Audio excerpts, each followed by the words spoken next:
aw minnu sɔgɔlen bɛ Mifa Communication jabarani ni wagati na an ka foli bɛ aw bɛɛ lajɛlen an bɛ aw ladɔnniya ko ni aw ka dɔgɔkun kunnafoni wagati selen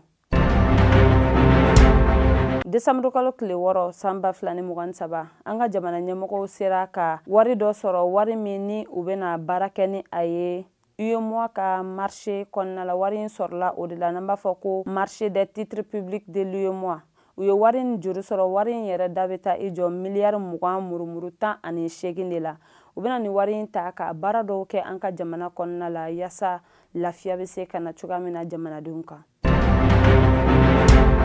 Desanburu kalo tile 6 ka taa bila tile 10 na san 2023 an ka minisiriw wulila ka u kunda Shinkaw fɛ yen nɔ jɛkulu in yɛrɛ ɲɛminɛlen bɛ an ka minisiri min ɲɛsinen bɛ an ka kɔkanko kunnafoniw ɲɛnabɔli ma ni o ye Monsieur Abdoulaye Diop ye u taara yaasa min ye ni jamana fila ka bolodi ɲɔgɔnma min bɛ o bɛ se ka taa ɲɛ halisa cogoya min na ani u bɛ se ka baaraw sigi sen kan yaasa min ye ni jamana fila ye u bɛ se ka nɔbɔ cogoya min na a ko la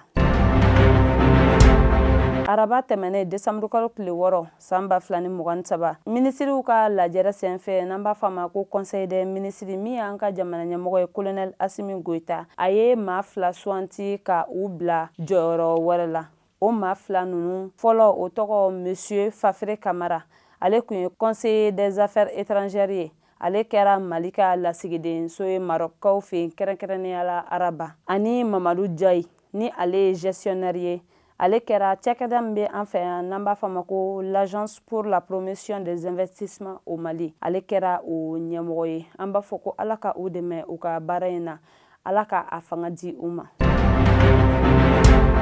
n'an bɔra ye tɛnɛndo Desanburu kalo tile 4 san 2023 muso baarakɛlaw ka jɛkulu min bɛ yan n'an b'a fɔ o ma ko l'association des femmes battantes ni a ɲɛmɔgɔ ye Madame Touré Alimatu Diop ye olu wulila ka taa état major général ka taa o kuma ɲɔgɔnya ani a baarakɛ ɲɔgɔn ye kɛnɛ in kan muso ninnu taara ni wari kasabi dɔ de yaasa min an ka finitigilakaw ye u ye cɛsiri min kɛ an ka jamana kɔrɔyan fan fɛ ka taa o kasabi di ka u fo u ka cɛsiri wale la u taara ni nafolo min ye o bɛ taa i jɔ miliyɔn 7 ɲɔgɔnna la u ko k'u nisɔndiyalen bɛ kosɛbɛ an ka finitigilakaw ka nin baara in na wa ko u dalen bɛ a la fana ko halisa an ka finitigilakaw bɛna u cɛsiri yaasa min ye an ka ba Maliba ye lafiya ani basigi bɛ se ka segin ka na cogoya min na an ka jamana kɔnɔ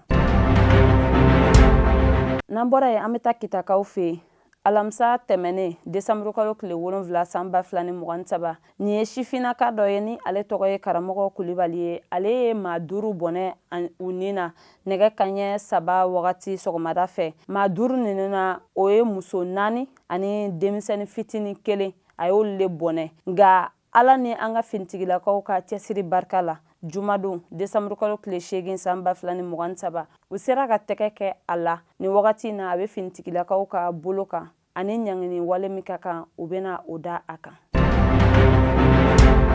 o b'an na taa an ka kɔkan kunnafoniw na an bɛ taa Nigerkaw fɛ yen alamisa tɛmɛnen Niger dugu min bɛ a kɔrɔyan fan fɛ n'an b'a fɔ o ma ko Agadez o finitigilakaw ye tɛgɛ kɛ ɲɛnaminimafɛn dɔw la ani maa 14 ɲɔgɔn na maa 14 ninnu na maa 13 olu ye Niger jamanadenw ye nka maa 1 ale tɛ Niger jamanaden ye u ye tɛgɛ kɛ ɲɛnaminimafɛn minnu na ɲɛnaminimafɛn min bɛ n'an b'a fɔ o ma ko boule de cannabis o 216 u y'o minɛ fo ka taga se brique de cannabis 83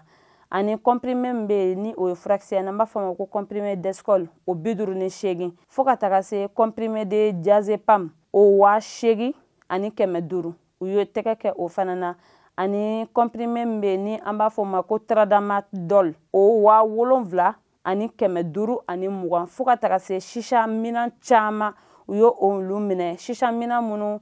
nafolo kasabi bɛ taa i jɔ miliyɔn 28 na min ye nin dugu in yɛrɛ gouverneur ye ni o ye Isa Bulama ye a ko a bɛ ni cɛden ninnu fo kosɛbɛ u ka nin cɛsiri la wa ko a b'a ɲini u fɛ u ka u jija yaasa min ye nin kɛwale jugu ninnu ye nin bɛ se ka kɛlɛ cogoya min na ka bɔ u ka jamana kɔnɔna la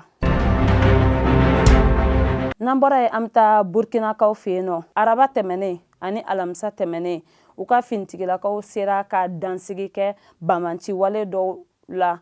Gumboro ani Mɛntawkaw fɛ yen nɔ ni bamaci wale tigilamɔgɔw kun kelen bɛ ka lasigi kɛ yaasa u bɛ se ka bamaci wale ta ka ɲɛsin jamanadenw ani finitigilakaw la. Nka Ala ni Ala yɛrɛ ka dɛmɛ ye finitigilakaw sera ka dansigi u ka nin kɛwale in na. An bɛ Ala deli Ala ka u dɛmɛ halisa u bɛ se ka dansigi bamaci wale tigilamɔgɔw ka nin kɛwale juguw la cogoya min na jamanaw kɔnɔna la.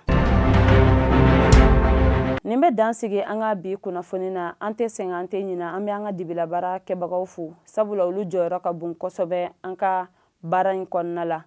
An bɛ a ɲini Ala fɛ ni Ala ma aw ni ne ka jɔnya jɔ an na, an bɛ ɲɔgɔn sɔrɔ kari wɛrɛ ka kunnafoni di aw ma ladiriya la. Shukuran.